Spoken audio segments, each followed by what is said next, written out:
in the world of electric only, nobody has any idea what consumers want, especially since we all think that the cars are going to be driving themselves in a couple of years. And if companies like Jaguar were all about the driving experience and all that, if nobody has an actual driving experience and just a riding experience and a listening experience, and what they're buying is the interior design of the car, then I guess this makes sense. But I think that most comments made it clear nobody has even talked about that. There's just a bunch of silly things to laugh about. They almost made this as a joke. I mean, what is this? Somebody wearing a fashion dress and a yellow painted sledgehammer? I mean, this is just pastiche nonsense. Greetings and welcome to this week's aBlogtoWatch Weekly. If you've never checked out the YouTube version of this show, which has extra at the beginning and extra at the end, then you've already missed out on the person that touched Ariel's Cubitus. No, I think Ariel touched the man's Cubitus. Did he? Oh, yeah. Actually, the story is I was offered to touch a man's Cubitus. That's legally that's got much more serious repercussions if you touched his rather than him touching yours. That's much more serious. I think you need to put all the Cubitus talk to one all the side. more worrying that it was blue too. You see, David's not been joining in this conversation up till now, folks. He's been very quiet, and then he just lodges at the end just with the... Well, the alternatives are green, so I don't know if that's much better. That's two-tone. I'm quite sure what that does.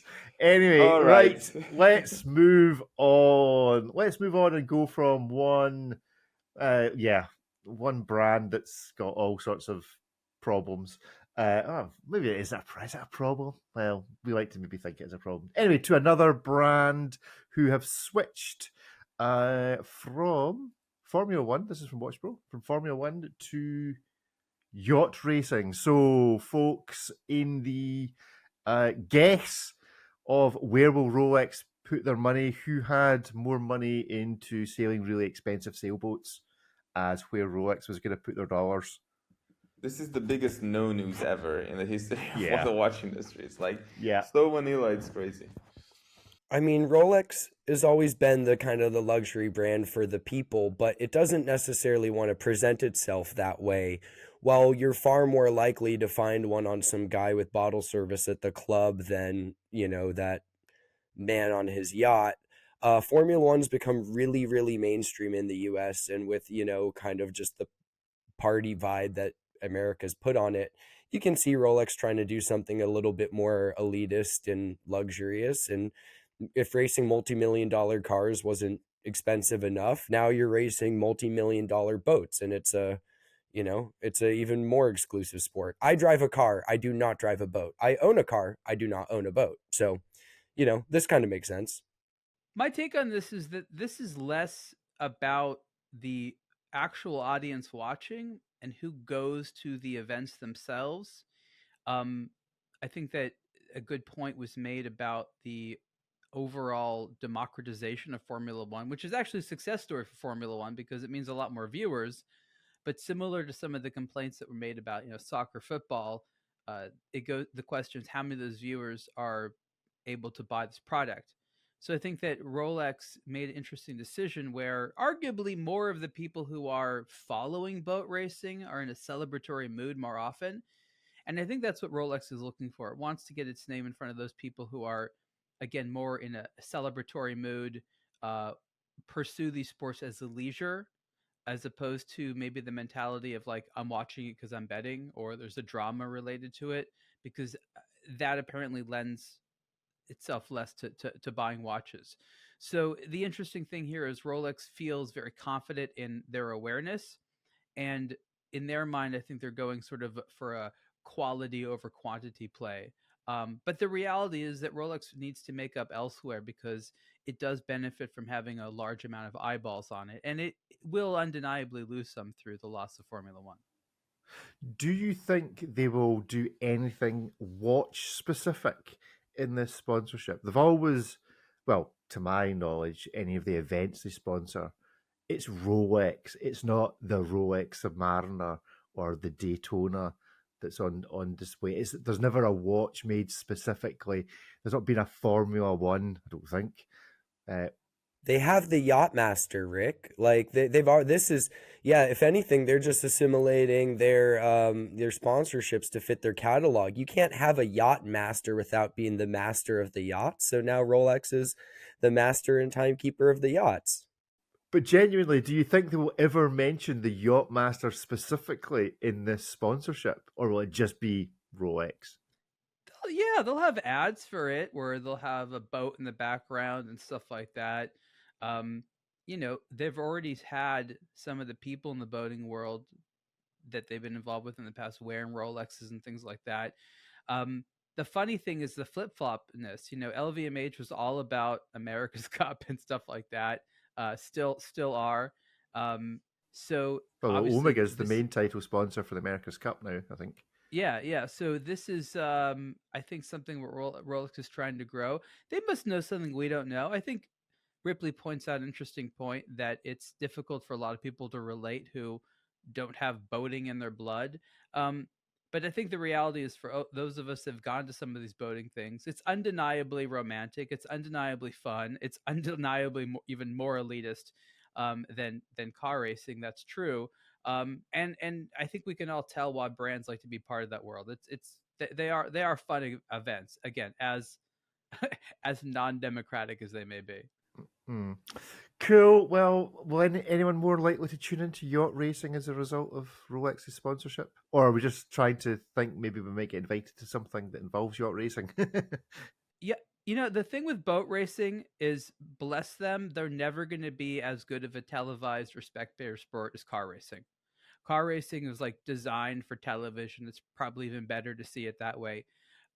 Whereas even if you're like watching the boats, it's hard to appreciate it from the shore. You have to sort of like really be up close. Otherwise, it just looks, oh look, it's a bunch of people on these pretty boats pulling strings. Like, you have to be really up and close to see the action. So I don't think that's going to have some of the same effect.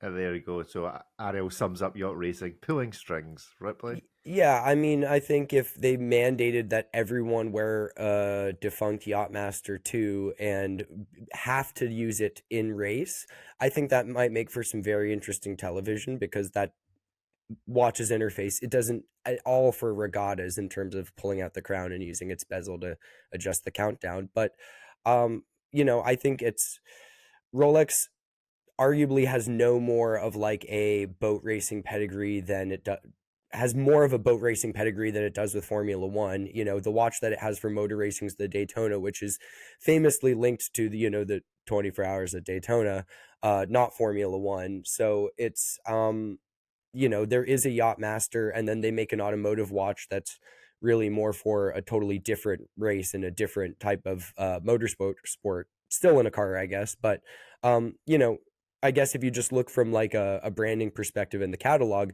having a watch or having boat racing be a big pillar of your sport sponsorships with a collection known as the Yacht Master makes more sense than sponsoring Formula One with a watch known as the Daytona. I think, I'm not sure where I saw this figure. It's not in this article, but basically I think Rolex have spent about a fifth of their budget on sponsoring the boat. So they've got another 4/5 to go. Boats are expensive. Do we think they'll turn up at Le Mans or Daytona, or what budget did they spend? I think they spent about 50 million a year on Formula One, did they not? But the budget is however much they want it to be. They have infinite amounts of money. It's like, oh, the budget, it could be half or it could be a 20th. It doesn't make any difference to them. Okay, what I'm basically saying is, where they get, they're not stopping this. They've not swapped Formula One for a fairly parochial, incredibly exclusive sport, and that's it. So are they going to turn up at Polo and take on the JLC Reverso? Are they going to turn up at Le Mans, take on, I don't know, where do they appear next? No, an entirely different thing. I think that they're going to start sponsoring all of our outfits, so we don't have to dress like slobs for all the audience members that are so concerned by that. Oh, I will look so good in all that green. Yes, we'll wear the little pin. We'll all look like we're like Rolex salespeople. We won't necessarily just talk about it, but that's their way of getting their presence all over Watch Media. I believe that's what they're going to do. Yeah, so we've been told that we need to smarten up. You can see that obviously this morning we've listened to all of that criticism and turned up incredibly smart. I've prepared a bow tie. I mean, I'm not wearing it. Next week, bow ties that spin or that flash. It's proof of ownership. Proof of ownership. David does own a tux. Yes, There we go. somewhere. Right. Well, somewhere where if we were visiting, we probably would. Even Ariel. I'd be interested to see what Ariel wore because I think it was yourself, maybe been others that went to this. La Fabrique du Temps. Inside the manufacturer. Ariel, was this you? Was this your photos? Yes, I was there with Ed. So between the two of us, we took all the photographs in this. So tell us what the atmosphere's like in a brand like Louis Vuitton. Not like they're not widely known for their watches. It's not the first thing you think of. I mean, at this point, it's the first thing I think of when I hear Louis Vuitton. Yeah, okay. I'll grant you it's the first thing we think of, but it's an incredible place. They've got incredible access to technology and to design and all the rest of it. But do they feel like when you're in there that they're the underdog, that they're the guy that's got this vast wealth, like Louis Vuitton as a company, second or first largest company in the world, richest man in the world, It's or close interesting to it? because How do they feel? What's the atmosphere like? yeah, Because they're not Rolex, they're not Patek, they're so La Fabrique du Temps is the manufacturer where Louis Vuitton watches are made now. They were not started by LVMH; they were purchased by LVMH, and now they produce the watches for Louis Vuitton, Daniel Rothschild, Genta. There's a couple of pieces of content that we're publishing about it where we went in, we looked at the manufacturing floor where they decorate and assemble watches. And Rick, what you're talking about is the article where we went to their, what they call the La Fabrique d'Arts department. This is a large, really a wing of the manufacturer that when we last visited, we've been there a few times, has been slowly built up as this kind of like workshop of traditional arts and crafts. But what's different about it is rather than just apply the art, they experiment and they play around and they figure out like what are some of the techniques we want to use in the next Louis Vuitton. And some of the high-end watches that Louis Vuitton have come out with really stack techniques. There's like a bunch of techniques in one watch, from engraving to gem setting to painting, to the different types of enameling that occur. And so they like to sort of show off their skill, and it really takes the right type of eye to notice these things. But they make some of the really most impressive art watches around. Many of the things that you'll see coming up, especially some of the one-of-a-kind pocket watches that Louis Vuitton is making, it just blows some of the other things out of the water. And to answer your question about how do they feel over there, it's kind of strange because they're in this weird middle point. You see, for the watch industry, because they're associated with LVMH and Louis Vuitton, they're seen as very sort of high-end and elite and important, and oh wow, you're a big name. But on the other spectrum, as part of LVMH, you're the watch division of Louis Vuitton. You're like the smallest thing. Maybe like there's some chocolate department which is the same size, right? Like you make so little money in the scheme of the larger Louis Vuitton brand that you're not marginalized, but no one's like, oh yeah, we need to see the report from the watch division. So they kind of left doing their own thing, which again is nice for them, but they recognize that it's not as though the shareholders are relying on them to like deliver. So they're kind of like the smallest guy in the room, but also the largest guy in the room at the same time. And that's kind of a nice blend, I would say. And what do you feel they want to do with that ability? Like they've got all the money in the world. They're as close to, as David would say, Rolex, just infinite money if they wanted. Like if they wanted to become the biggest watch company in the world, they could just buy all the others, or they could just build by investing in product and staff and manufacturing. But what do you think they want to do with all of this? It's like this sort of caricature of this suburban man who has a garage full of tools that he may never use, but he wants to make sure that he has like all the right tools. And that's kind of like what you have with LVMH. They want to own companies that can do everything. They want to be able to produce any project. They don't want to have to rely on any other person. And so they get like all the bits and components to be able to make amazing stuff. Maybe that's not what they do every day, but they're really motivated by like owning a company that can do this really, really well. And they don't necessarily feel the need to be the very best, but they don't want anyone to actually be able to be better than them if they really put their minds to it. So they like having the capability. And I keep saying this every time someone's curious about what their motivation is. They want to make desirable products. They want to like strike envy into you, like, oh wow, I wish I could make that, or I wish I could own that. That's really what their goal is. And so that's what they're trying to have their team do. They're really trying to make impressive stuff, not on sort of a superlative level, like, oh, our watches have to be the most accurate or the most complicated, but they want to be able to have all the artisans and engineers necessary to make stuff to satisfy their, their sort of like top clientele, including, top people at LVMH that, of course, consume their products. Ripley, David, how close are you to every time somebody says Louis Vuitton, you think watches rather than handbags or champagne?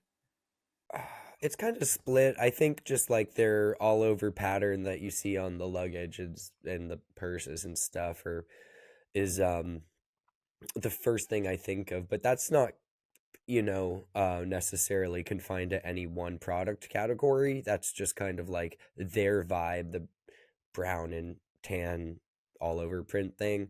But I think if you asked me 5-10 years ago what my associations with Louis Vuitton and watches were, it'd be slim to none, or not watches wouldn't be on the top 5 list of things that they were known for producing. And I think that's slowly changing, and a big part of that is the fact that they're not just producing fashion watches. The whole Fabriques du Temps thing is a whole other high-end division versus what you typically associate with that big luxury company that also produces watches alongside everything else. What comes out of La Fabrique du Temps is right up there with some of the really high fanciful horology works, whether it's that Einstein piece, the automations, just the level of finishing. It really is a premium product. And so, I think that's kind of reinforcing in people's heads that Louis Vuitton does make a premium product, including a watch, not just premium products and a decent watch, but not really anything of note from a quality or manufacturing standpoint. And I think for fashion brands, that's kind of the biggest uphill. They have plenty of desirability from a brand perspective, but it's then convincing the watch enthusiasts that it's worthwhile and worth a premium price point. And I think they're actually being quite successful with it, but it's not something that happens overnight. And I think in another 10 years, I can only imagine it'll be the general public will have a much stronger association with them and watches. And do you have any idea? I have no idea where I'd go to buy a Louis Vuitton watch. I mean, I can't think of a Louis Vuitton boutique, but is that where you would go? Are they store in store not somewhere? Not just there, but yeah, that's where a lot of them are sold. Not every one of the Louis Vuitton stores has watches. Most of them have them to a degree. Louis Vuitton has these shows where they just invite their private customers. They do multiple of them throughout the year in different cities. They'll take a house and they'll decorate it with all their stuff. One of the things I like to do with people at Louis Vuitton is we joke around about all the stuff they make. Their catalog has like thousands of items. Most of the people at Louis Vuitton don't know all the things that Louis Vuitton makes. I remember when I learned about their extensive furniture division, I was like, Louis Vuitton makes couches? Yeah, they make a lot of them. Make carpets, don't they? All kinds of stuff. I'm sure there's a rap song that mentions a Louis Vuitton carpet in it. Maybe we can make one. Now that the audience is making music for us. Yeah. Oh, well, now you see you've dropped it. Well done. There's a good intro. We have a jingle. Hey, somebody's actually taken some time out of their life to write us a jingle. It's not quite ready because I need to rebalance the audio slightly for podcasting. So this is the teaser. The teasers, there's a jingle coming, and I am really sorry in advance, but the music track is a complete earworm. It's unbelievable. I listened to it like 3 times just before I got on a flight. I wasn't here last week. I was away. I was away having a meeting with my first genuine billionaire, like proper this guy's got a lot of money. But before I went into that meeting, I made the mistake of listening to the jingle, and all the way through the next 4.5 hours, all I could hear in my head was this blooming tune. So yes, you can Do you remember the number? Because I don't. the phone number. Well, no, I can show it. So there we go. It's +44 7386. See, the thing is, he's put actually there's an extra 6 in there, isn't there? There's too many 6s. Don't look Why at the are there number so in your many screen. numbers? Whatever you do, it's just all 6s. But yeah, the numbers are 07 or +44 7386 690 897. He's put a different cadence to it than I've been reading it out. And it works so much better. And there's no bagpipe music, which might be its only flaw. But anyway, if you want to reach out to the show, you can do it on YouTube. You can email. I almost gave my email address. You can email podcast at aBlogtoWatch.com if you want to send in your own jingle, or WhatsApp messages +44 7386 690 897. What's next? Mike has written an article. And that article is this. Wait a minute. High-end watch brands are running out of trinkets.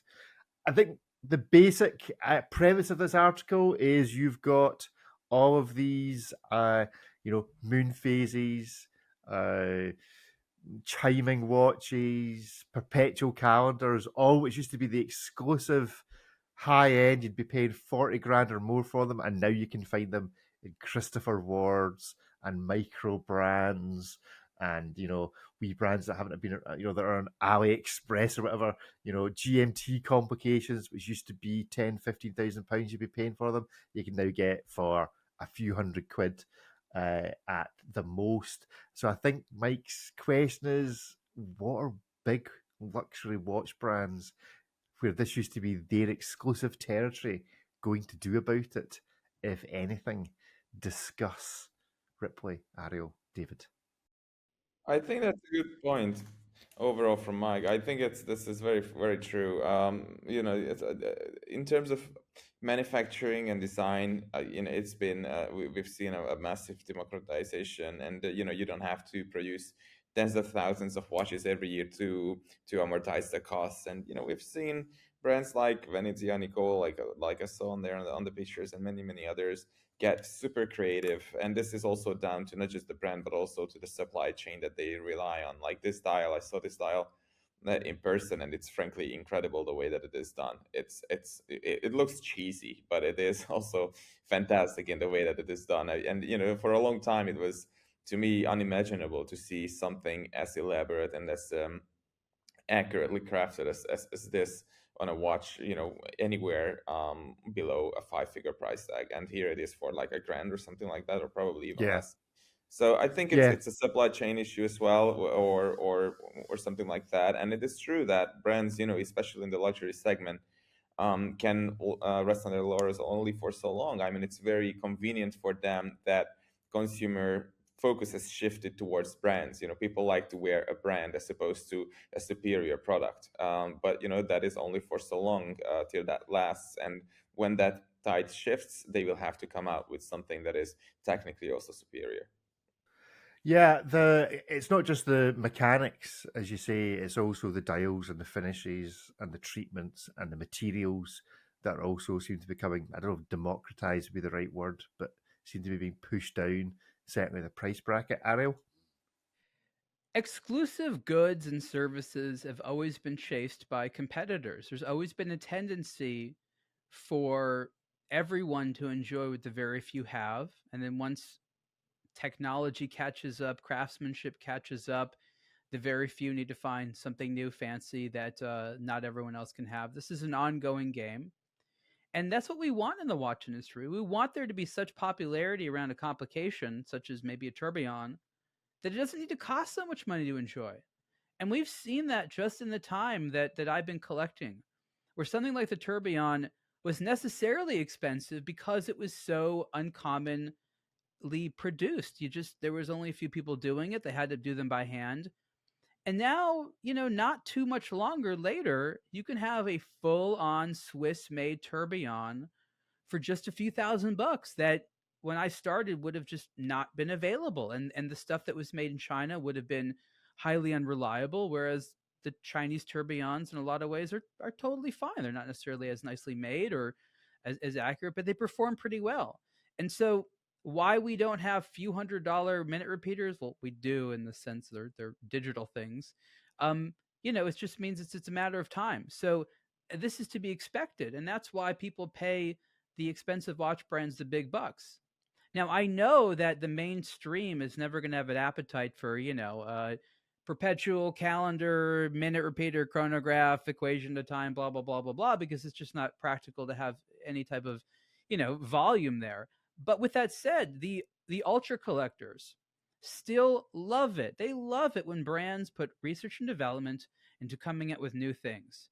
And the measure isn't necessarily how useful or how well it performs, but does it look cool? Is it pretty?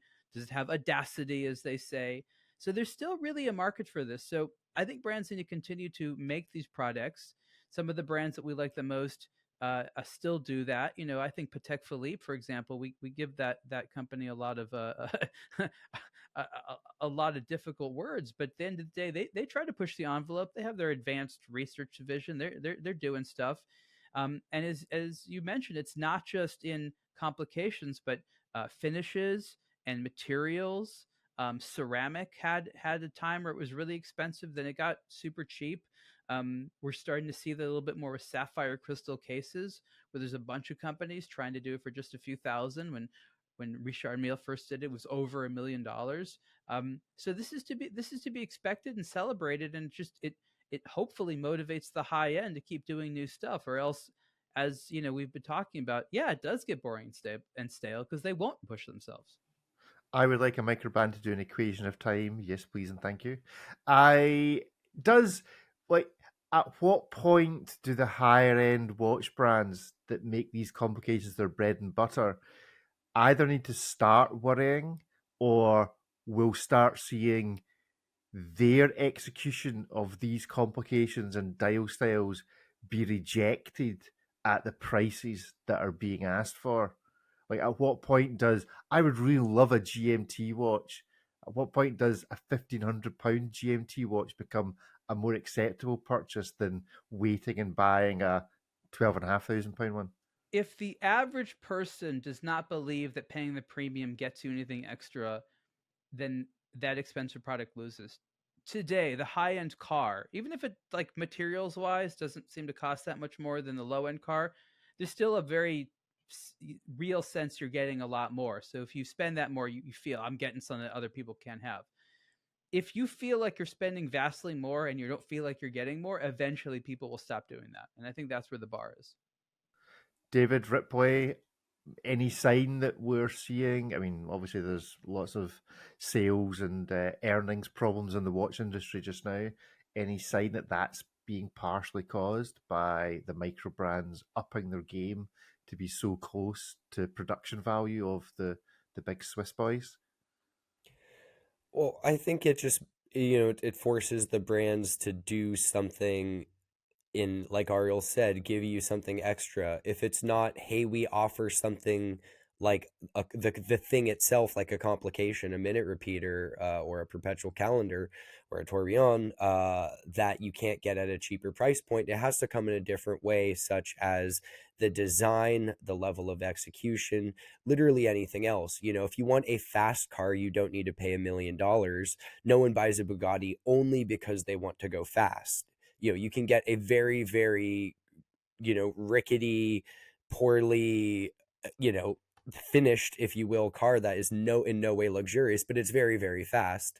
And people are happy to pay those prices for the car, because not just because it goes fast or because it does that one thing, but because it collectively is all of these other things executed in a really, really high manner. You can go to the dollar store and get a pair of pants, but why would someone wear a custom tailored suit? Well, it fits better, it feels nicer, it's of a certain style where there somewhat is a price floor to enter, because it is, a nicer garment. I think the watches like a GMT or a Submariner, the Submariner's kind of grandfathered in, but if you just want a stainless steel dive watch with a ceramic bezel, you can get that for like $300 now. It's not going to be a Rolex. So people are really buying it for the name. But it's those watches that I think will have the hardest time unless it comes from a brand like Rolex, where someone's going to look at that micro brand offering at $800 and say, why am I going to pay 5, 6, 7, 8, 9, 10 grand on it?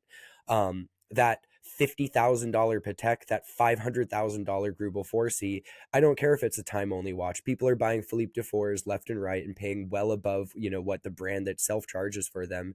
And that's not because you can't get a two-handed time only watch somewhere else. It's because it's executed really, really nicely. Similarly, JLC isn't just making a tourbillon, they're making a Hybris Mechana Artistica gyro tourbillon where, they're hitting on a level of art and execution, and also just tourbillons on tourbillons on tourbillons, tourbillonception, to the point where even if a Chinese company were to do it, it would still be pretty pricey, to the point where someone might want to spend that money on, maybe just a nice chronograph or something like that. So is this just another sign that it's the middle that's going to get squeezed?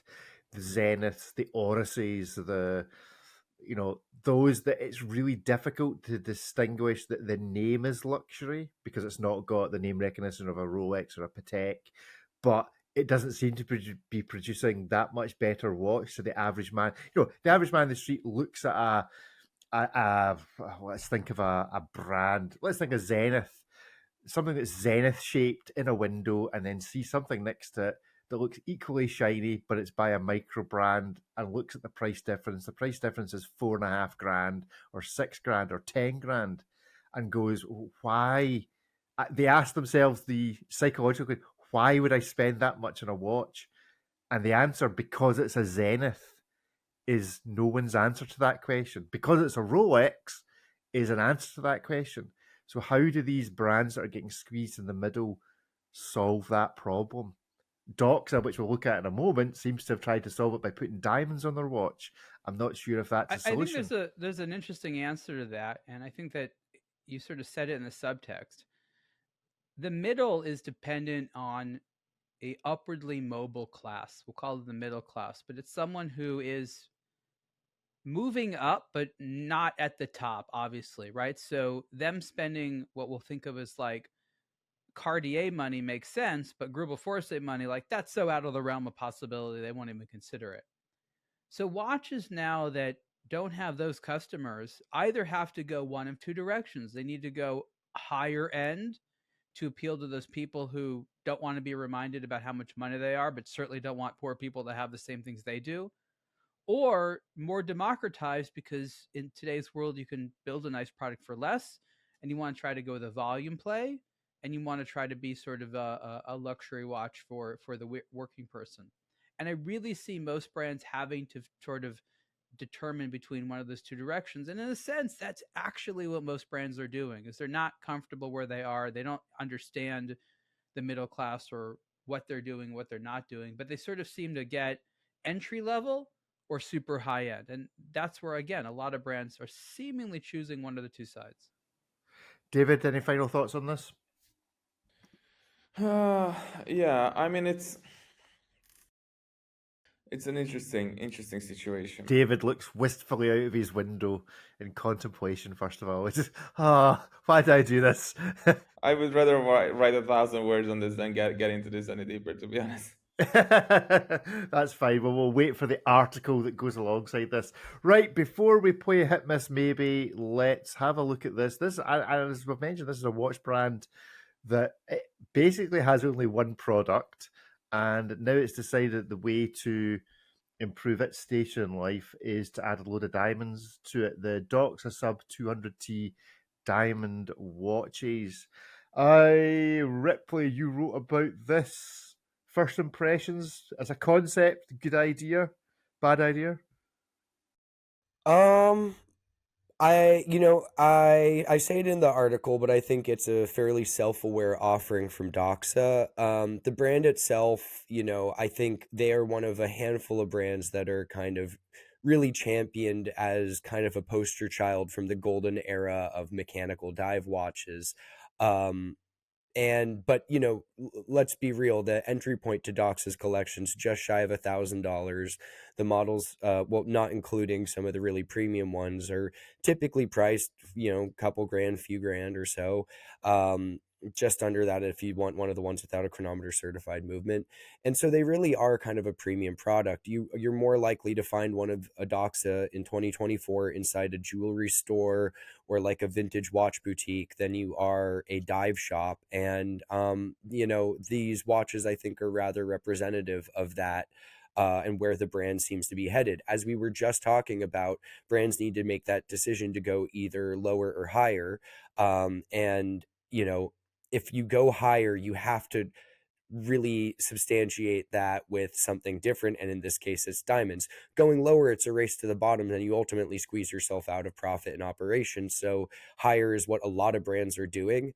But rather than just putting an in-house movement in it, or a Kanisi version that is largely the same watch and still says the time and date, Doxa went in the luxurious direction. So you get mother of pearl dials, applied markers, and then diamond set bezels that have other colored gemstones, diamonds, rubies, emeralds, etc. For the colored gemstones, these are based on the sub 200, so the smallest sub cushion cased watch that came out earlier this year. You get a whole bunch of colors and pink, Sea Dream Pink, I believe it's called, which is a new one making its debut on the collection. But they are quite expensive and they are boutique offerings. So you're not going to see these for sale on the website. It is something that Doxa wants to make its in-store retail experience more special with these watches. I just can't. Okay, so on the basis that I think all of the photos here, yeah, I mean, they've even got a photo which I assume is a man, or is it the same person? No, it's a left hand and a right hand. It's this image here. Hold on, I'll share it for those watching on the video. So they're obviously pitching this as a woman's watch, yeah, and it's boutique only. I just can't imagine getting my wife into a Doxa boutique in the first place. That you'd look at the front door, it'd be full of diving equipment, and they'd be like, "Why are you taking me in here for a watch? Cartier is next door, and Cartier is the same price because these are about $9,000. I can get a very nice Cartier for that value. Gentlemen, who do you think you're taking in, or who's taking them selling $9,400 into the Doxa boutique to buy one of these? I think you just answered it, honey. They have diamonds. Okay. All right, okay. So it's that's the only way in. You're right. It at the end of the day, it's like the version for the wife, even though ironically it costs a lot more than the one you're buying for yourself, right? That's kind of funny how they got you there. I think if you're a Doxa fan and you look at this, there's something sort of grotesque about it. You're like, you took that purest thing I like and you made it into a jewelry item. So I get that, but I don't think that these are objectively bad. I think they're actually kind of cool looking. And I think that's the first question I ask myself when I see something like this. I'm like, does it actually look okay? Like, are there going to be people that look at this and be like, that's pretty cool? Yes. I do think they were about twice as expensive than I guessed that they were going to be. And I've recently had Jan Edox, the CEO of Doxa, on a superlative show that has not aired yet. But we talked about it. I was like, and I kind of pushed him. I was like, Jan, you're making a lot of the same thing. Even the different models look the same. And he's like, I know, but people keep buying them. They like it. That's what they associate. If we change it, they get upset. You've seen that we've done other models and people just yell. So it's kind of weird how they have this formula. And the only thing they can do to not be completely boring is just change the skin. It's like I have the same Barbie doll, but I keep putting different outfits on it. But ultimately, it's still the same toy. That's kind of what Doxa and a lot of brands are doing. It's successful. And as long as the kids keep playing with it, they'll keep making more outfits, right? It works. I mean, David, you're the expert on blinging up watches. Does this float your boat in any way, shape, or form? I was going to say that there's this very, very niche market of ironically hilarious tool watches, and customers for them who are like, sure, put diamonds on it. I'll buy that. I think these are cool looking, but are way too expensive, I think, for what they are. And that is what has turned me off. I think it's just got slightly too many diamonds on it for me to wear. I think if it just had the coloured, I think if they didn't have the double row of diamonds, on the bezel, but just the sapphire, whatever the emerald, whatever coloured jewels they are for the markers, I think I'd be like, yeah, I quite fancy that. Or if they'd just done the variety of mother of pearl dials, because the Zin mother of pearl dial that they have in the black tegmented steel is an awesome looking watch. And you know, that pink mother of pearl dial, if it was just that, I think I'd be rocking that with my pink shirt and my chinos. And your bow tie. And a bow tie, of course. Yes, maybe that's it. Maybe to counter all the complaints we've been getting about how tardy we turn up to this show, we should all be wearing jeweled watches next week. Guy, would one of these ever float your boat? Would you buy this for Mrs. Guy, Mrs. D Trash? Mrs. D Trash. I think it's weird because I've come into this room and I've never expected to see a Doxa that looked like that. And I came in when you were saying about the please can I go next door to Cartier and have a look at something that's half the price and a Cartier. And I think you're right. I just think you're right about that. And then, you know, Ariel's saying you've got to judge it on its own merit. And I kind of agree in that they're vaguely pretty. They are quite pretty, but yes, they're good looking watches. I don't know who would ever spend 10 grand buying one. Yeah, you're gonna have to be pretty. And I mean, maybe it is your lady freediver who then needs to go to the awards ceremony. Well, I do quite like the double row of diamonds because what they've done is made a diamond bezel, but you can actually still use it as a timing function, assuming it rotates, which I think is quite nice. Yeah, it does. It must rotate, surely. Because you've got the double one at 12, so you actually know you could use it to time something. Yeah. Just about. I'm not sure, when you get to a certain depth underwater, does all glass or anything that's that colour not just look exactly the same colour? Would you still be able to tell that? I don't know, and I think the pink one looks a bit like it looks like a really nice dainty watch in a cage that's like trapped inside this big case. Oh dear. Anyone else got any comments on these before we play a round of hit, miss, maybe? Anybody tempted? No. It's a kind of... I want more diamonds. Larger cases, more diamonds. You see, I think it maybe More is the wrong watch. gold. I think maybe they shouldn't have done this on the 200. I understand why they did, because it's their daintiest watch and they were kind of leaning into that. But I'm not sure that a woman... I'm maybe incredibly judgmental here for you to hit us up in the chat. I'm not sure that a woman that is prepared to wear a Doxa and prepared to wear a Doxa with diamonds on it wants to wear the dainty Doxa. That actually, if they know what a Doxa is, you want a proper Doxa, not a 200T. Don't insult me by putting the diamonds on the little one as if I'm your little lady. I think that's where it gets me. This should have been on the more substantial. Yeah, the 300. And there's so much steel to drill into. I remember there was all these watches on the market. They got popular for having diamonds put in them because you physically could. There was so much metal on the case, on the bracelet, that an aftermarket jewelry setter could just go wild, and some of them ended up being horrible.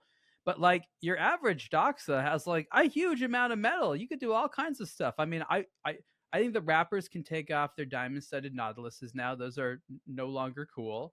And start putting on diamond-studded Doxas. I mean, this is the way to go. I mean, Doxa is a brand that feels like it would rhyme in a rap song. I think you could rhyme Doxa. Oh, you could fit it in all kinds of music. I think sure. I think that's a word that can be. But made sub into a 300T, that's going to be a tough one. That's going to be your challenge, right? Let's move on and play Hit Miss Maybe. Guy, welcome to the show. Let's find out. I don't know if David's hanging on. I know he might have a place to be, but I think he's hanging on with us for a bit longer. So we'll go around the room. No, David is away. Bye-bye. So goodbye to David. Ripley, where are you and who are you sporting both on your wrist and in your clothing this week? I know everybody wants to know. Well, we're wearing the Luminox Pacific Diver, the automatic version on the wrist. Got Maurice Lacroix on the head. And because it's chilly, now that we're getting into fall, I am in one of the aBlogtoWatch crew neck Oh, sweaters. I didn't even know we made them. There you go. Yes, lots of products. Go check it out on the website. And then you can get in costume and match us when you tune in to watch us live. It's like sing along a blog to watch. It's like wear what we're wearing. We'll send you like this week. Ariel is supporting his latest hoodie from TK Maxx or whatever it is in the States. I have my favourite white T-shirt from C&A's and British Home Stores, for those that are familiar with those brands. I think those brands have both died, haven't they, Rick? I mean, you're show your age there. I was in Sao Paulo not long. So anyone who's in Brazil can confirm for me if C&A's still exist in Brazil, because last time I was there they did. But there we go. Ariel, where are you and what are you wearing? You can't buy this hoodie, actually. oh, is it Ariel's LVMH hoodie? No, eBay actually made this. This is a weird watch dial logo that some random graphic designer at eBay put together. And this blend of cotton and synthetic is just, it wears so well. And then this watch is a weird one of a brand that has not really launched yet. It's called KAWS. And this is one of the more interesting indie divers I've worn in a while. It's inspired by the case shape of the G-Shock Frogman. And it's just as comfortable, actually, but it's a GMT watch with a bunch of weird colors on it. So you'll see more of that. Good stuff. Now, Guy, where are you? What are you doing? You've got nothing on this week, have you? It's a nice day, actually, in the sunny south coast of the UK. I have a plain black T-shirt on in plain black cotton. And I have the Midnight Sky today. It's now available in Black Friday. So I was going to say, is it? I never follow these things. Is it Black Friday this week, or was that last week? Should there be a Tudor Black Bay Black Friday thing? I'm just saying. They have to. Come on, Tudor. I don't know, but there is a D-Trash Black Friday thing that we can talk about as much as you like. Can you call it Dirty Friday? I was going to call it Green November at the start, and then... Oh, you're trash. So it's like celebrate, Dirty Friday by picking up some trash in the form of a watch. Bins out Friday. I'm not sure we're big enough that we can change the Black Friday name yet. You gotta think. You gotta think big. Think dirty. Next year we will change it for everyone. Okay. Well, I'm looking think big, think dirty, maybe, because we're going to do a bit of a variation on our theme this week. We're going to do hit miss maybe, but our first hit miss maybe, because we're expanding the brand that, just like D-Trash is taking over Black Friday. We're expanding the brand from watches. So our first hit miss maybe, and this is when David is going to regret not being on the show. First hit miss maybe is this. Jaguar. Boss defends new ad and rebrand online. Ariel, Ripley, I assume you must have been thought this must have hit the news elsewhere in the world rather than just the UK. Yes, I unfortunately saw. You're familiar with this? I feel like they were cooking this up, but they launched it like 2 years too late, right? And they're like, "Uh-oh, world's changed." Yeah, I think probably this has been the favourite meme pastiche of the week. I don't know if anyone's seen the meme where they've AI'd an actual Jaguar attacking the cast of this advert, which is hysterical. I will try and find that for the video. Hasn't every logo of a strong car company involve big, thick letters? Why'd they go the opposite route? And all fashion companies have done the same. They all do the same. I think what's really interesting about this for this podcast is you could just go back a few months, take every conversation about the Bremont rebrand, and then just change the words, and it's exactly the same conversation. I am sure I said on a previous show, you know what's going to happen? The guy that did Bremont's going to end up at Jaguar or a British car brand doing the same thing because he's now free for looking for a job. I don't want those individuals engineering my vehicles. They don't look well qualified for that. I want nerds with pocket protectors and wrenches. But as I was saying about Bremont at the time, Bremont the year before the rebrand, they turned over 20 million, lost 14 million, something like that. Jaguar's the same. Like, the brand wasn't working. And I own a Jaguar and drive the Jaguar. I have owned several, yes. I bought it because it's the highest appreciating car you can get. You Like, bought it because the point is you bought it because it's a Jag. No, I bought it because I paid a third of whatever, 2 years old, I paid a third of whatever somebody else paid new. Well, now you're going to pay a fifth. Which is fine, but that's still value. But it wasn't working. The company wasn't working. Yeah, but rebrands happen when people at the company feel like the product is good, but it's not resonating. Like, the product was okay, but like no one was like, your problem is the brand. Amazing products, but no one likes your brand. People like the brand, but gave up on the products because they weren't good enough. No, I disagree, honestly, because actually the car, I have an I-Pace, which is their electric car, and I've driven a Tesla, and I would take an I-Pace over a Tesla every day. That's not a high bar. Well, I mean, in an electric car world, it's a bar, surely. They're the big, like, if you talk about brand, Tesla's worth more than, isn't it worth more than like the next 4 car companies Yeah, combined? but it's not being valued as a car company. It's being valued as a tech company. Yes, that's your point, Ariel, though. People didn't buy the Jaguar hype, so they need some hype to buy. And maybe this is the wrong hype. I think they did buy the Jag hype, but the car spent 50% of its life at the shop, and they gave up on the Jag hype and said, I'm just going to go get a Toyota Corolla or something like that, like... Not my experience. I've got to say, mine has been The reliable. newer ones are better. Look, that they want to do this is clear. The world isn't big enough for as many of the traditional car makers.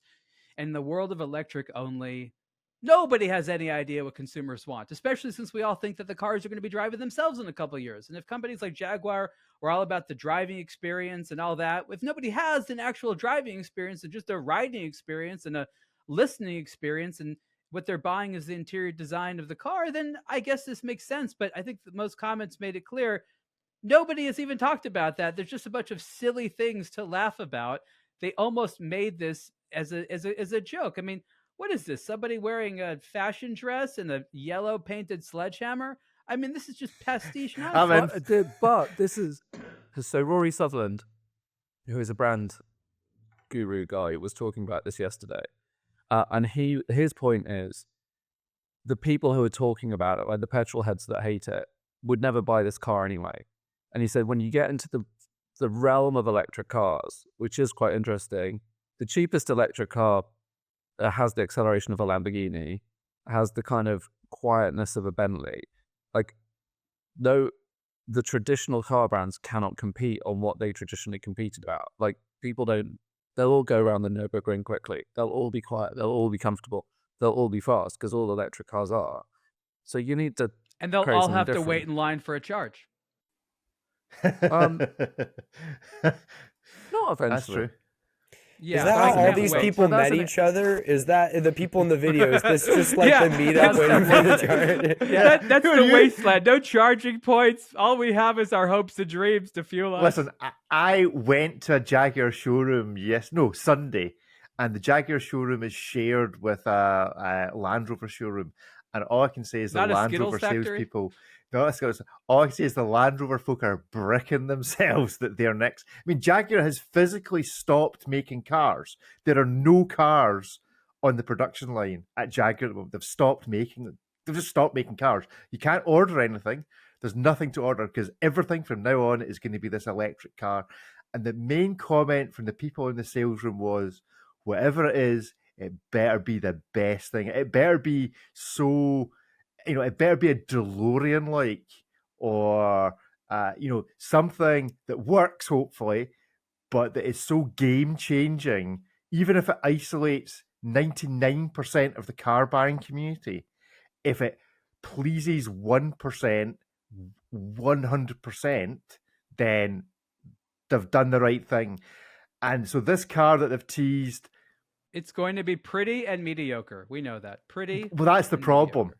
Is everyone's going to look at it most likely and go, this is rubbish? No, I think the difference between this and the Bremont is that this, you have to remember that Jaguar is part of the stable of brands, and the Land Rover Land Rover in itself has kind of a Discovery brand, as a Defender brand, as a Range Rover brand. It's got Range Rover Sport, Defender Sport. Which incidentally is what they're changing to so they're getting rid of the Land Rover brand, and what will be on the cars, which is a mistake. So I've got a Defender sitting out there, but it won't say Land Rover on it. It will just say Defender on it, and Land Rover won't be a thing. They cover so many, and each Land Rover model was kind of outselling Jaguar models like 4 or 5 to 1. So they're covering so many bases and so much of the audience with those brands that Jaguar does need to be something different. Well, there's different. This looks like a horror movie rendition of a Fanta soda commercial. It does, but who doesn't know that Jaguar's got new cars coming in a couple of years when this is forgotten? This is true. I mean, we'll be paying attention, sure. I hope this is exclusively the color palette offered for it. No silver, no black, no white. You get 4 different shades of red, orange, and yellow. No, I think they should keep the fade. Every car fades top to bottom. Yeah, we'll call it off-worldly magenta. So before we go, predict the future. Is this going to be a hit, a miss, or a maybe? So predicting the future, not what you think now. Do you think they're going to make this work? Do you think there's some genius behind the scene? It's going to be a niche. It's going to be a niche hit. A niche hit. So hit. 1, 2, 3, go. I think the 2 hits, 2 misses. The Brits like it. Yeah, the Brits like it. If they manage to produce something that has the kind of initial Tesla vibes that makes people go, all right, You mean a rebranded Lotus? Yeah, okay. It's never. I changed my mind. It's going to be such a big mess. It's going to be unbelievable. The coolest, I don't know. Rick, if you can get it up, the coolest electric car coming, and I'm not really into cars, but I think Hyundai had this like concept car that looks like a Mad Max car from the 80s. All the concept cars look rad, and then you get the one that they actually make, and you're like, what happened to all of the cool stuff you just showed us 2 years ago? But this one looks awesome. I don't know if it's. Is it any of these on the screen, guy? I'll show. Do tune into aBlogtoWatch Weekly Live. Is it the N Vision of the? Cool cars. They're not Jaguars. That one. I mean, how like cool an is old that? BMW. Yeah, it looks like the 8 series. Yeah, like an 8 Series BMW that someone like gave some big hips to. What are those things on the side? I like them, but I think it those are looks air awesome. intakes because it's going so fast. The wheels need to cool down or they'll go on fire. It doesn't need to aerate anything because it's electric. We just have huge scoops. Powers the wind turbine at the back that charges the battery. Maybe they're getting rid of Land Rover because the cars will soon be flying as well. Yeah, there's no need to rove the land. We're roving air and space. And they're like, wait a minute, Rover is already a company. Damn it. I think we'll move on from our car reviews. Although I think we should revisit hit miss maybe on different things, maybe every so often, and we will go back to watches. So here we go. First up, the Audemars Piguet times. Is it KAWS or is it KWS? I don't know. KAWS Royal Oak Concept Tourbillon Companion Watch. Why is it a companion watch? Ariel, tell us a little bit about this. So, Audemars Piguet, through its Royal Oak Concept Collection, has done a collaboration with the American artist known as KAWS, KAWS, who began as one of the many sort of what they call street artists doing graffiti style art, went into sort of combined pop culture toys, made it big amongst collectors, and now makes $200,000 plus tourbillons. This is not his first sort of rodeo with watches. I think that began with Icopod about a decade ago. And this watch is kind of interesting in a way. It's titanium, basically all titanium, all gray. And it looks like his signature character is stuck inside of it. This character is called Companion or a Companion or the Companion. I'm not sure. And his little X, which I guess represents the dead eyes, are the eyes as well as small markers in the screws, or actually the bolts along the bezel. This is one of sort of Audemars Piguet's many forays into modern art, trying to say, hey, it's not a watch, it's an exclusive design item that means you're hip. And so I understand it from that perspective. Has a tourbillon, and there's sort of these peripheral hands for the hours and minutes that are the same shape, but or the same size, but sort of slightly different shape. Not very clear which is the hours and the minutes, but doesn't really seem to matter. It's interestingly done for what it is. It's very easy to make fun of. I don't know how creepy it is to have this strange guy looking at you. But what I like Oh, about I'm it about is to make that fun of it.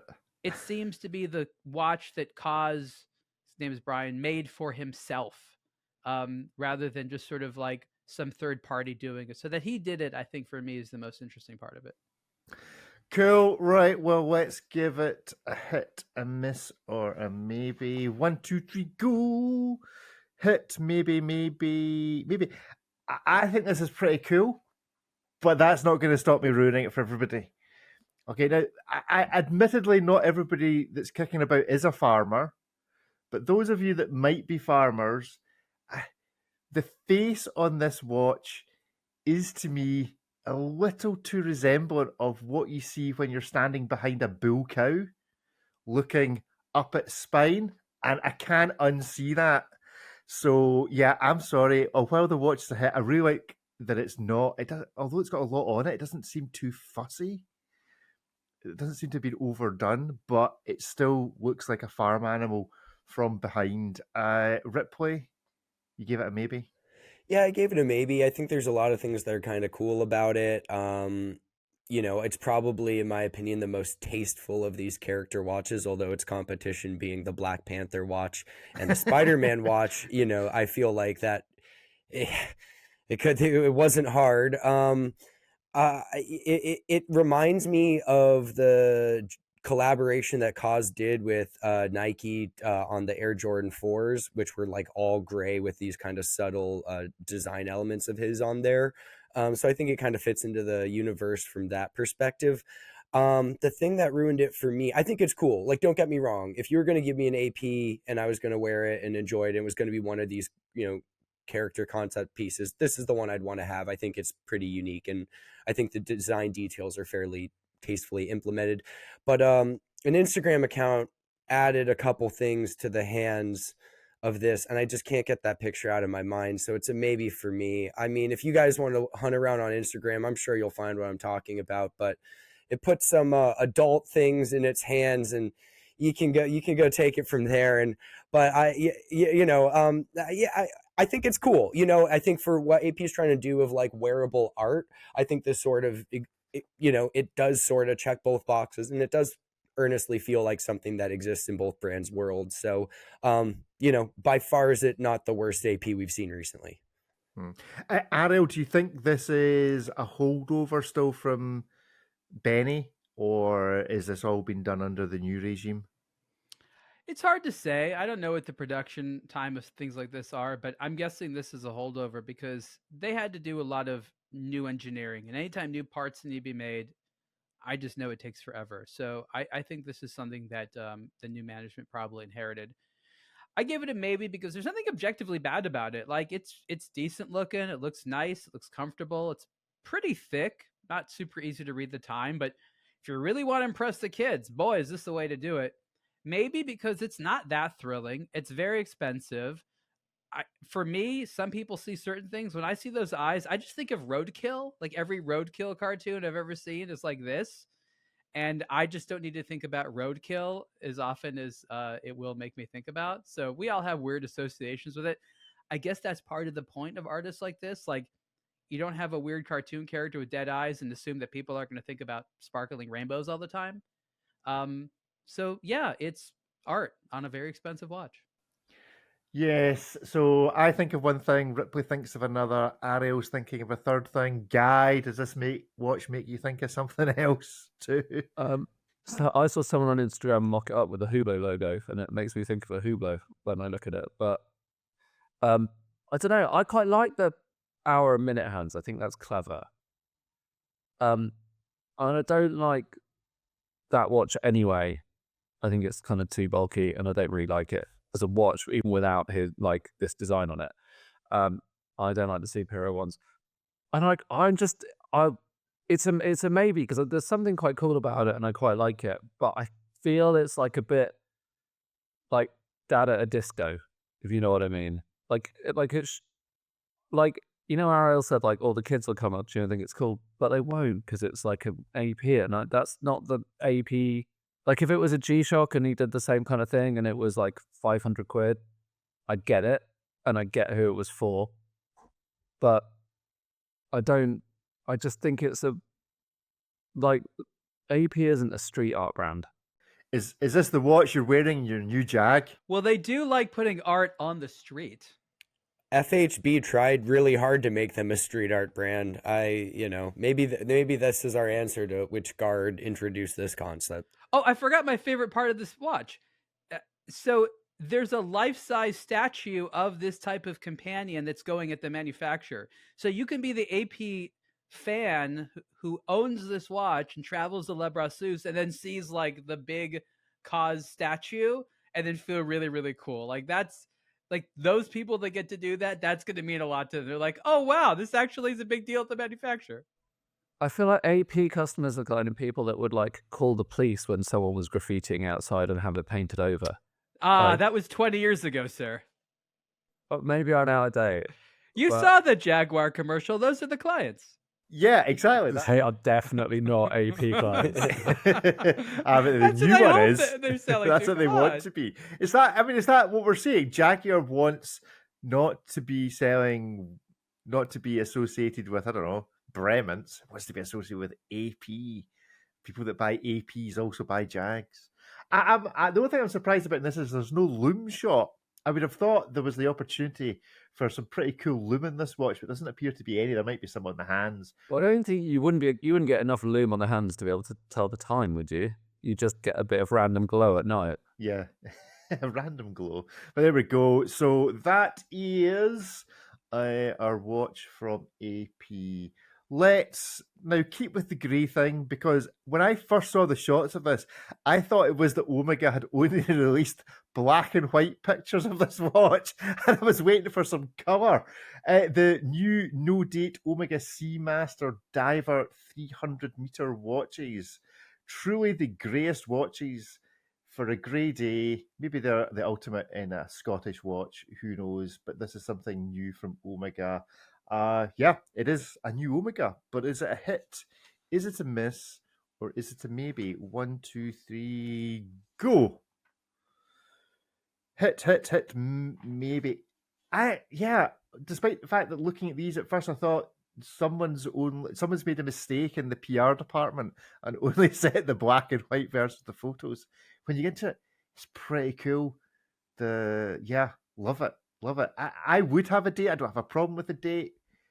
I don't have a problem with helium escape valve. But yeah, like these. Ripley, why do you like these? It's not an exciting release, but I think it's a hit. I think both of them are good looking watches, and they also make sense. Everyone loved the titanium No Time to Die Seamaster, but in titanium it was quite a bit more expensive than the steel ones, and not everyone loved the kind of aged look of it with the faux tina on the lume and the kind of browny aluminum dial and bezel. This sort of takes that blueprint of the no date mesh bracelet Seamaster and transposes it into a much more contemporary and affordable offering. It's steel, so it's just got white lume. It's about as monochromatic as you can get, so there's no whiff of the faux aging whatsoever. I'd happily wear either one of these watches. I think I think people's biggest gripe with the standard Seamaster divers are the bracelets. So now that the mesh bracelet isn't a add-on item that you can buy from Omega separately, but rather it's a factory fitted option, I think that'll get some people who wanted a bracelet Seamaster but didn't want the 90s looking thing. Again, not exciting, but I have a heart, they're not at all egregiously overpriced, and I think they're both good looking watches. Ariel? I also vote a hit on these. The funny thing that comes to mind is over the last couple of years, we've been seeing like colorful watch. And I don't know if you remember, but I've said a few times, like, we're going to see a black and white watch and be like, wow, what a thing. and that time is now here. We're starting to see colorless watches, and going to be we're impressed for just how colorless they are. They are nice. I agree that they're not per se exciting, but they're a good value. The watch that they're based upon is still one I like a little bit more, but these are like half the price, and that makes a lot of sense. This is really what Omega does best, which is essentially line extensions. Like they have an accidental hit, and they're like, "Oh, let's make cheaper versions of that more people want to get." So this is a smart business decision for them. I think any of us could find a time to wear these watches. I actually find both of them to be very attractive. You know, the boring gray or boring black, they're actually both good, and they're good because they're versatile. The core shape is really what's exciting, as well as sort of the movement and stuff like that. So I think that you're going for one of Omega's nicer profiles. The Seamaster case, interestingly enough, looks prettier on a strap traditionally, because something about the bracelet kind of hid stuff. Now you have a bracelet, which is a bracelet, but doesn't hide the interesting shape of the case. So you have this weird blend of being able to sort of look like it's on a strap, but still be on a bracelet. So, I think that Omega was wise. And again, this is a larger Swatch Group decision, I think, to have prices be aggressive, not all of them be crazy high end. Omega was really, really going high end for a while. So maybe this is a good sign that we're going to see more stuff like this, or this could be just in sort of an accidental thing that the next watch we're going to see is $20,000. But this is, again, not exciting. I'm not going to sort of like stay up at night, but I can see a lot of people getting this and feeling this is a good blend of style and value.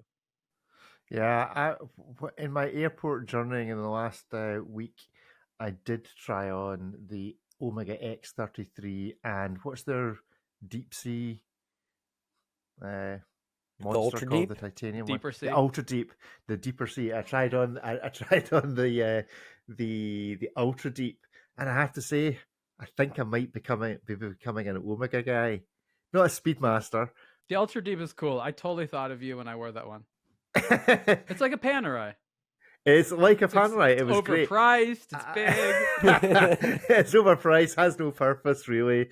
But the X33 was really cool. If it just had a little bit more water resistance, but I'm just afraid of it only having 30 meters. Is that not farm resistant enough for you? Rick, I know it rains a lot in Scotland. It rains a lot, but are you ever that deep underwater at any one point in time? If you can't hear your X33's alarm in the rain, that's a problem. Yeah, it's a problem. Guy, you were a maybe for this. I have never liked the Seamaster, to be honest. I don't like I think the bezel doesn't look very nice. I like the vintage Seamaster 300 that came out, the vintage looking one, but I gave it. It's hard to give it a hit because the black one looks like I can't believe that's a new product and hasn't been around for like 10 years. And I quite like the grey one. Reminds me of the old Tag Professional that I had when I was young. But I actually think the Tag Professional is nicer as an all grey watch. I think this I don't disagree with anything like Ariel said. I think they'll sell loads. I think it looks nice. It looks nice, but not like amazing. They're cool. They're a bit meh. A bit meh. Well, we'll leave the bit meh at that, and let's see if we can create some disagreement and opinion on this. If you ever wondered what Ripley does with all his clothing when he's finished with it, all that branded goods that he gets sent, once he's worn it out a bit, he sends them to Hublot and hopes that one day Hublot too will make a watch out of his old sweaty running gear. Because Ripley's well done, by the way, Ripley. I saw you got a good time in your half marathon or whatever it was you were running in the other day. I did. Got third. Wasn't feeling well. Still a bit under the weather, but got third. And there you go. I've never been so happy with third. It sounds like I did so well, but I really need to clarify that the first two place guys were so incredibly fast. I did it in an hour 38, and the guy who won it did it in an hour and 10. So the guy who beat me by just one spot between us beat me by 28 minutes. So, there is Still that. an achievement. So Still no matter good. what was, Still so very what you're good. saying is no matter what you were saying and how fit you were feeling, third was all it was ever going to be. I could have been feeling 100% and have had carte blanche to take any performance enhancing drugs. I was not going to beat that first place man. It's an awkward podium. There's like two guys who are pretty much racing each other the whole half marathon, and then there's me who's just like happy to be Wearing a there. Tudor shorts. Yeah, happy to be there, and was worried about the chafing on my nipples. Like that was. I think you could say, I think you're like first of the amateurs. That's a claim. First of the amateurs. There we go.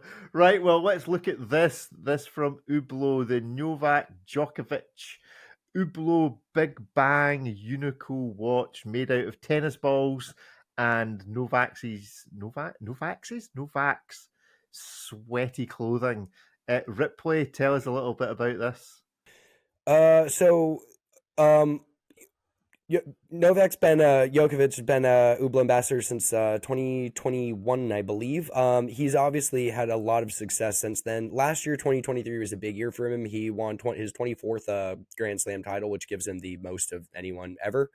Before becoming a Hublot ambassador, he was with Seiko, and that partnership yielded numerous different Novak Djokovic limited or special editions. This is his first one with Hublot, and so what they did was they made an ultra light version of the Big Bang Unico chronograph, and then here's kind of where it gets more interesting. So it's super light. The case has been kind of skeletonized out to help it achieve that. It's largely made of aluminum structural components, but then the outer part, that blue camo looking thing, is a carbon composite, which is made using a sustainable resin, and shirts and rackets that he wore and used during the 2023 season that have been shredded down and mixed with some like glass fibers to make this, hard carbon composite. So it's very lightweight, that uses stuff that he used. Now, because it's supposed to be lightweight, the whole watch, even with one of its straps, the most lightweight option, the whole watch weighs less than a tennis ball. So the movement structural components are aluminum as well, rather than plated brass. And then rather than using sapphire, it uses Gorilla Glass, which is like what we know from smartwatch screens. It's quite a bit thinner, or lighter rather, even though it's not quite as scratch resistant. So it's obviously going to be a limited edition because he didn't wear that many shirts or rackets throughout the last season. I think there's like 25 shirts, 32 rackets went into this batch. So it's a 100-piece limited edition. It is over $50,000, but not only is it a novel material, but actually the watch itself is tangibly different than your average Big Bang chronograph. Yeah, so is it a hit, a miss, or maybe 1, 2, 3, go? Hit. Oh, 4 hits. Nico, whoever Nico is not going to like us giving an Hublot a hit. I really like this. I'm not sure I'd pay $50,000 for it, but I think the story holds together. I think the story and the design and the guy, I think it holds together. Ripley, why would you give it a hit? Well, okay, so to start with, Hublot can't do anything too outlandish, garish, or flagrant, in my opinion. This is the brand where them and Jacob & Co. can do kind of whatever they want, and they're not going to be contradicting themselves or making something so out of character and untasteful. It becomes fun at a certain point. But I think this does a good job of sort of playing into the world, giving you something that makes it feel like it's a little bit more special than just a LE colorway or something like that. It's functionally something that's supposed to be lightweight that could fit into this environment. It uses stuff that the man himself actually wore and played with. I think it does as in a vacuum, I think it's a cool watch. But then when you take a step back and look at it in terms of what it's trying to accomplish and how it plays into this partnership, I also think it does a lot well. And to me, this feels exponentially more special than some random co-signed watch produced with some ambassador that has their signature on the case back and some color dial variation or something like that. I think this does a lot right as far as what a collaboration of this nature should be. And while I'm not going to be paying $50,000 for it, I think it's cool to see Hublot do its materials thing and kind of take a little bite out of the Richard Mille pie as far as the ultra light sports watches. Ariel? The most interesting part of this watch for me was the technical story about trying to make it lightweight, because even though there is no real world need for a watch like this to be that lightweight, at least there was sort of a cogent story behind why is the case cut up? why did they use this material that's sort of not a traditional watch case material and stuff like that, and connecting it with this celebrity of sports makes sense because, again, as you mentioned, that's worked in the past for a lot of watches, Richard Mille, some other Hublots. I think the part I could have actually left out was about the seemingly trivial, let's put his rackets and shirts and stuff in there as part of the material. I think it actually cheapens the story because I don't see it in like F1 or, racing yachts or something like that. They're like, oh, let's just take some sentimental crap and throw it in there. Like that's not how performance is achieved. So I feel like that confuses it. I understand that that's like the icing on the cake and you're in a retail environment. Like, do you know that part of his stuff is in it? They're like, really? And maybe that like helps sell it. But like, I felt like that just cheapened it for me because it's not what I want from this sort of tool experience. And I also like that we have no idea if this case will return. Like, will it come in different colors? Like, is it a one-shot thing? Like, we all actually don't know if we'll ever see this type of thing again, which is sort of the fun thing when it comes to this Hublot stuff. I do think it's kind of amusing that we have completely turned a blind eye to how often brands are using plastic and charging huge amounts of money. And look, I get it. It's not like off the shelf, plastic. They have to do special blends and things like that, but they're using every poetic way they can to not say it's plastic, right? Composite just means a blend of other stuff. Okay, I get that. What stuff? It's plastic. And my concern is that plastic can scratch.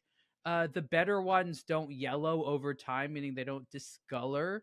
But Hublot has been doing this for a while. This is not new. Ever since Biver was on board, like the middle section of a lot of the big bays was essentially plastic. They'd call it resin or something like that. It's actually a very practical material. It bends a little bit. It can age well. If it's not subject to, it's sort of in the middle, so it's not going to be scratched. So I don't want people to become too accustomed to spending too much for plastic. Let's call it what it is. I also would probably want a sapphire crystal instead of the Gorilla Glass. But I don't care if it's a bit heavier. So again, it's an interesting kind of concept watch. I like it for those reasons. But we all have a lot of questions like, how many more Hublot watches in the future are going to get this type of treatment? Yeah. Guy? So the more that I look at it, the more I like it, actually. I 100% disagree with Ariel about, I think it's great to make a watch using trash, which I'm using Djokovic as trash.